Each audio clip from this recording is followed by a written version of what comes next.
নমস্কার, রেফসোর্স বাংলার পর্দায় আপনাদের সবাইকে স্বাগত। আমি স্নেহাশিস মুখার্জি এবং আজকে আমি আছি বেঙ্গল প্রো টি20 লিগের অকশানে। এবং অবশ্যই প্রথম দিন আমরা জানি পুরুষদের অকশান হয়ে গেছে, পুরুষ ক্রিকেটারদের, এবং এবারে মহিলা ক্রিকেটারদের পালা। এবং মহিলা ক্রিকেটারদের অকশানে যেমনটা আমরা জানি প্রথমবারের জন্য এই টুর্নামেন্টে অকশান হচ্ছে। গত 2 বছর দুটো এডিশনে আমরা দেখেছি ড্রাফট সিস্টেম হতে, এবং প্রথমবার অকশান হচ্ছে। তো সেখানে কিছু নিয়ম ছিল, তো সেই নিয়মগুলো আগে আমরা জেনে নিই। তো এই অকশানের 3টে ক্যাটাগরি ছিল, A+, এ এবং বি। তো এবং প্রত্যেক ক্যাটাগরিতে একটা সেট বেস প্রাইস ছিল। A+ ক্যাটাগরির সেট বেস প্রাইস ছিল 50K, 50,000। এ ক্যাটাগরির বেস প্রাইস ছিল 30,000 এবং বি ক্যাটাগরির বেস প্রাইস ছিল 20,000। আর প্রত্যেক টিমকে 11 লাখ পার্স দেওয়া হয়েছিল। সবার কাছে সমান পরিমাণে 11 লাখ পার্স ছিল, এবং প্রত্যেক টিমের কাছে অপশান ছিল 16 জন প্লেয়ারকে নেওয়ার, এবং তাদের মধ্যে 2 জন প্লেয়ার হতেই হবে আন্ডার 15, অনূর্ধ্ব 15 বয়সের। তো এই নিয়মগুলির সাথেই কিন্তু এই অকশান শুরু হয়। এবং অকশানে অবশ্যই উপস্থিত ছিলেন সিএবি প্রেসিডেন্ট সৌরভ গাঙ্গুলি, এবং অবশ্যই ভারতীয় মহিলা ক্রিকেটের লেজেন্ড ঝুলন গোস্বামী, এবং তাদের উপস্থিতিতেই এই অকশান শুরু হয়। এবং আরেকটা এটা গুরুত্বপূর্ণ, যেটা অকশান শুরুর আগেই জানানো হয় অকশনারের দ্বারা, যে 2 জন গুরুত্বপূর্ণ প্লেয়ার, খুব বড় নাম ভারতীয় মহিলা ক্রিকেটে বর্তমানে, তারা দুজনেই আগামী এই যে তৃতীয় যে মরশুম বেঙ্গল প্রো টি20, সেই মরশুমে তাদের দেখা যাবে না, তারা উপস্থিত থাকবেন না। প্রথম নাম যেটা, সেটা হচ্ছে রিচা ঘোষ। রিচা ঘোষ জানিয়েছেন যে তিনি এই টুর্নামেন্টের জন্য অ্যাভেলেবেল থাকবেন না। এবং পরবর্তী যেটা নাম, সেটা হচ্ছে তিতাস সাধু। তিতাস সাধু এখনও যে ইনজুরি হয়েছিলেন, সেই ইনজুরির রিহ্যাব পিরিয়ড তার এখনও চলছে, সেই জন্য তিনিও অ্যাভেলেবেল থাকতে পারবেন না।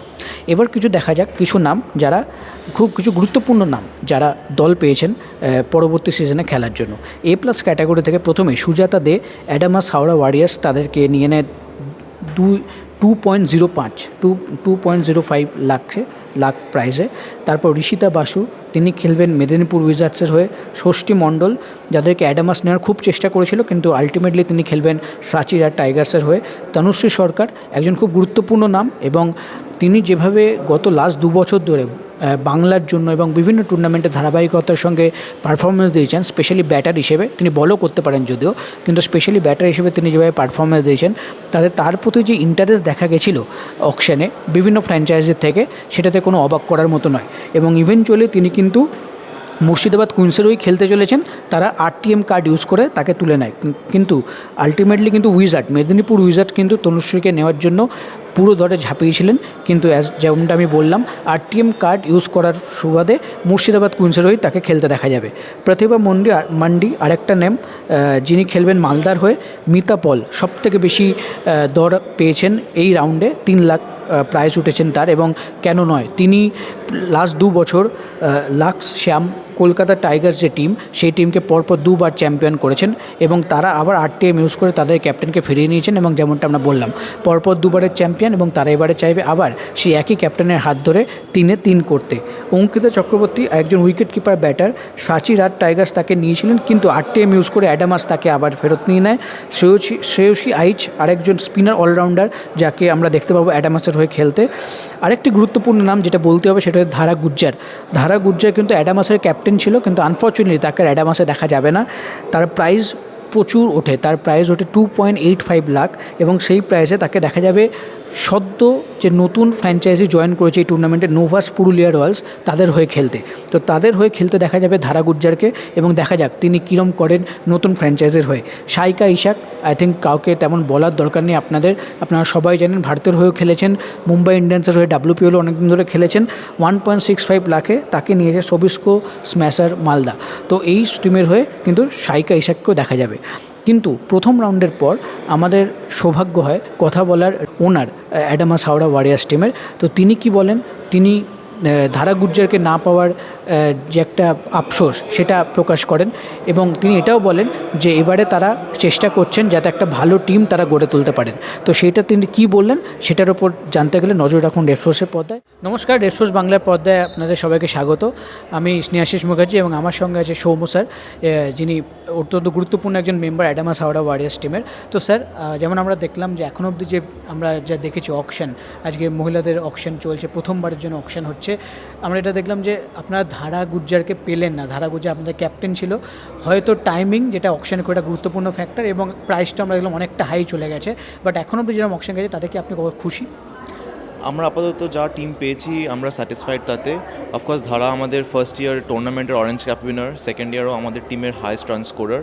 আমরা অবশ্যই চেয়েছিলাম তাকে টিমে পেতে, কিন্তু অকশনের যা হয়, আগের 2 বছর ড্রাফট ছিল, তাই জন্য আমরা খুব ভালোভাবে টিম তৈরি করতে পেরেছিলাম। এবার অকশন যেহেতু হয়েছে, তো ধারার নাম এমন সময় এসেছিলো তখন আমাদের সেই পার্স ভ্যালু ছিল না, বা সেই বাকি টিমরা তার জন্য আরও বেশি কম্পিট করতে পেরেছে, সেই কারণে আমরা ধারাকে এবার নিতে পারিনি। But of course we wish all the best to her, তার যাতে এই সিজনও আগের 2টো সিজনতে খুব ভালো হোক।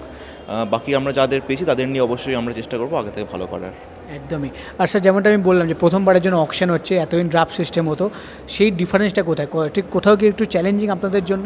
চ্যালেঞ্জিং অবশ্যই, কারণ প্রথম 2 বছর আমরা ড্রাফটের জন্য প্ল্যানিং করেছি, অনেক অ্যাপ্রোচ বানিয়েছি, অনেক স্ট্র্যাটেজি বানিয়েছি। এবছর অকশনের সময় প্রিপেয়ার করার সময় আমাদের অফকোর্স আরও এক স্টেপ এগোতে হয়েছে। ড্রাফটের সময় শুধু আমাদের ভাবতে হতো কোন কোন প্লেয়ারকে চাই, কিন্তু অকশনের সময় আমাদের সেটাও ভাবতে হয়েছে যে কার জন্য আমরা কত প্রাইস অবধি যাব, কারণ বাকি টিমের কাছে তখন কত পার্স ভ্যালু আছে তার উপর ডিপেন্ড করছে, আমাদের কি কম্বিনেশন চাই তার উপর ডিপেন্ড করছে। আর অনেকটাই আমাদের টেবিলে তখন সিচুয়েশন অনুসারে ভাবতে হয়েছে, যেটা কি ড্রাফটের সময় অতটা দরকার পড়েনি।